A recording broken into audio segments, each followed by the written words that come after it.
It's still Business Morning right here on Channels Television, and we're going to the poultry industry here in Nigeria, an industry that is valued at approximately 12 trillion naira.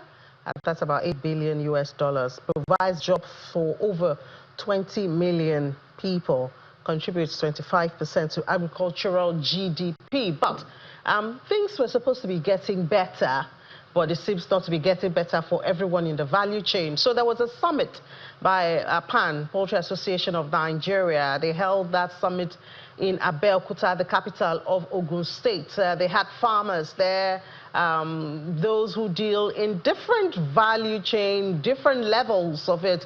They called it Poultry Nexus.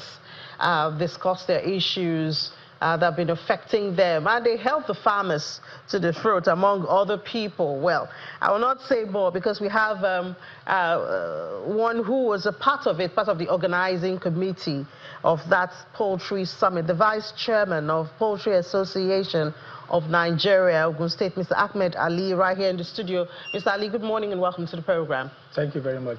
I wanted to ask you why eggs are not cheaper, but because I listened to that summit that you had, so I know that it's not just about you, it's in the value chain. But tell us some of the high points of the poultry summit that you had and what resolutions you came to at the end of it.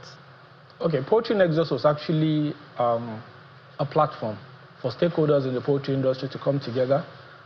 We have a lot of challenges in the industry, from high cost of inputs, high cost of finance and all. So we created a platform by the executive member to say, okay, let us get together, the stakeholders in the industry, and begin to look at the challenges one after the other. Because over the years, we've been operating in isolation. The poultry industry, the poultry farmers is operating on his own.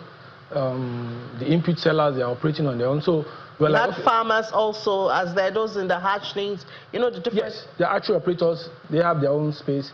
The poultry farmers, the ones that produce the egg and the chicken, they have their own space.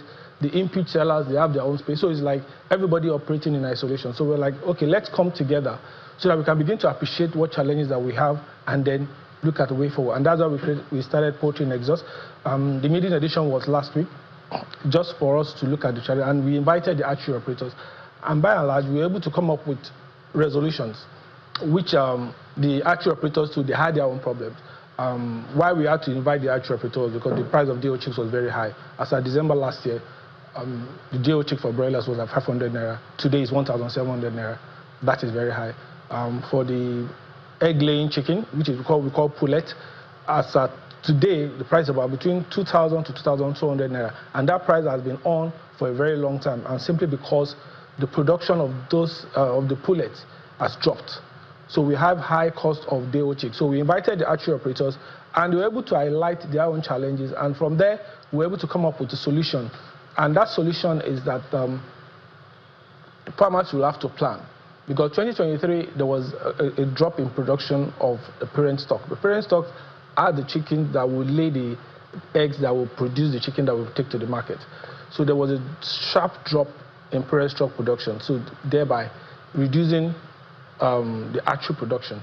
So now they have advised that for farmers, we have to plan ahead. Farming is all about planning. I mean, whatever you have to do, you have to plan it because it's a time-bound transaction.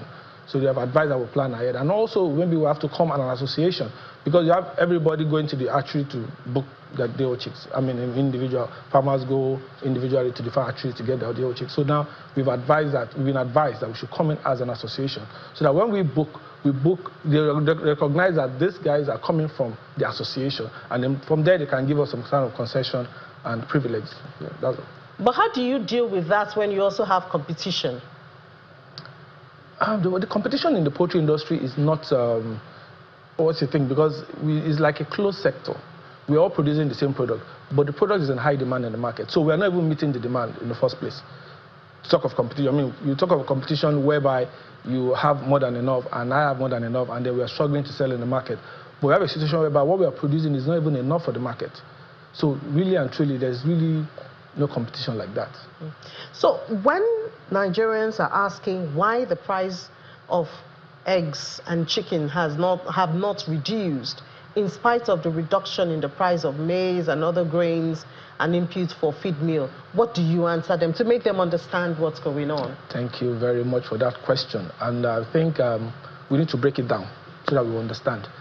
In the last 2-3 years, the price of grains, maize, soya, which are major content of our feed, has gone up. Maize moved up from about 300-400 naira to about 800 naira per kilogram. Soya meal moved up from about 400 naira to about 1,200 naira per kilogram. And that was responsible for the high cost of feed. And at that point in time, farmers have to respond by increasing the price of eggs. Towards the end of last year, towards the end of last quarter of last year, the federal government, listened to the cry of the people and decided to open the borders for us to bring in grains to reduce price. Good enough, the price has come down.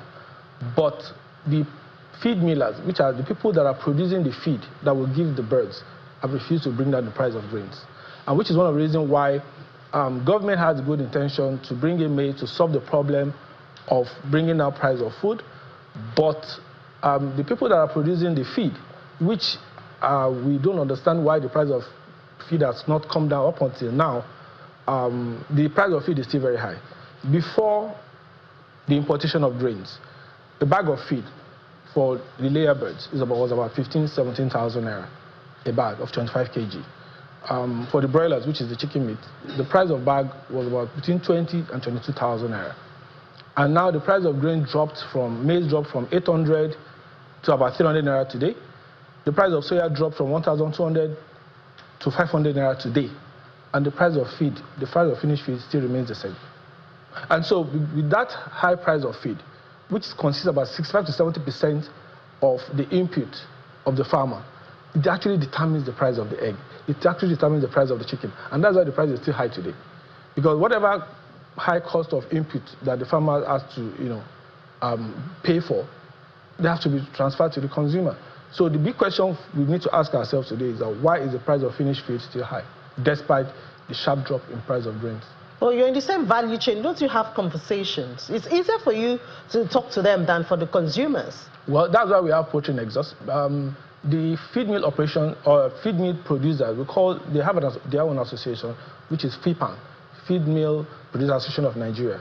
And so they have their own space they operate. But we are not in the same association. So for Poultry nexus, we're looking at maybe by January next year, we'll be calling... That's a long time to wait. Are we going to wait for that long? Well, isn't it possible for the head of this association to reach out? I mean, you're buying, they are your producers. Yes. Because your feed is coming from them. So yes. You are their customers. You should be able to have words with them. I agree with you. But, it doesn't work like that. Because, like I said, over the years, everybody has been working in isolation. So the feed millers will tell you they have their own problem. The poultry operators, they have their own problem. And they can come up with any reason. But I think it's time for government to step in. And we have Ministry of Livestock. And we're very happy when they came to Ogun State. And we've had meetings with them. And they've assured us that they'll look into some of these problems. So I think the Ministry of Livestock needs to step in here and talk to the feed mill operators and see how this price will come down. But I can assure you, once the price comes down, the price of egg and chicken will come down. But so long the price of feed still remains high, it will be difficult for the price of eggs to come down. You are heading PAN in Ogun State. You should be able to speak to the commissioner, right? Yes. So can't the commissioner help and talk to them? Yeah, we're working on that. Good enough, they were at the Poultry nexus last week, Ministry of Livestock. We sent in the representative. And we had a good conversation, and at the end of the program, they requested for the communique. So what we intend to do is when we come up with the communique, we'll go to the ministry and then table what it is that we have come up with, and then look at how we'll address the situation. You people should address it too. We will. But what can you see as a trend for 2026? What can we expect as consumers, for you as a farmer and all that? Okay, for 2026, it's a bit dicey, really, because, like I said, early last year, the price of maize, soya was very high, and that was responsible for the high cost of feed and food in the market generally. And towards the end of last year, when the price of grains came down, we were all happy, okay, price of food and everything came down. But what was responsible for that was the importation, the massive importation of food and everything. And for us, I believe personally that government should have a short-term plan, a medium-term plan, and a long-term plan.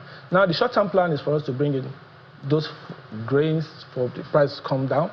Now, what's the medium-term plan? Is the government working with poultry farmers or other farmers? Because it's not only in the poultry industry. I mean, cassava farmers too are having the hit at the moment. So are they having the conversation with the farmers to see how we can begin to produce food at the same price that we are importing? Because the reason why importation seems to be attractive at the moment is because the food that is imported is cheaper than our own food. And why is that? Why can't we produce at the same cost or even lesser? So if you're able to match the price of imported food, what it means is that it will be more attractive to produce locally. And then what it means is that government will need to encourage local farmers to produce more. And once they produce more, food becomes cheaper. So for the year 2026, right now, we can't say really because most farmers have not started planting. And, you know, I mean, agric is something that we deal with nature, so you can't cut corners really. So you cannot plant cassava today and go to the mountain and want to harvest cassava tomorrow. It has to take, you know, that time. And of course, we can also stock our day-old chicks today and expect by the next day you want to have eggs or you want to have chicken. No, it takes time. So it requires planning. So if we're going to have food for the rest of this year, the planning has to start now or yesterday. So if we didn't do that yesterday, we should start today so that before the end of this year, we will have food. Because if we continue to import, which for me is not sustainable, what it means is that we're going to kick our farmers out of business and then we'll have to rely on importation, which is not also good for us. Yeah, so obviously. Obviously. Thank you so much, Mr. Ahmed Ali, Vice Chairman of Poultry Association of Nigeria, Ogun State Chapter. Thank you for your time. And we're looking forward to that talk between you guys, the poultry farmers, and the feed millers. Definitely. We are looking forward to it. Thank you so much. Thank you for having me. I'm glad to be here. Great. Thank you so much. Let's take a break now. When we come back, we'll go global. Please stay with us.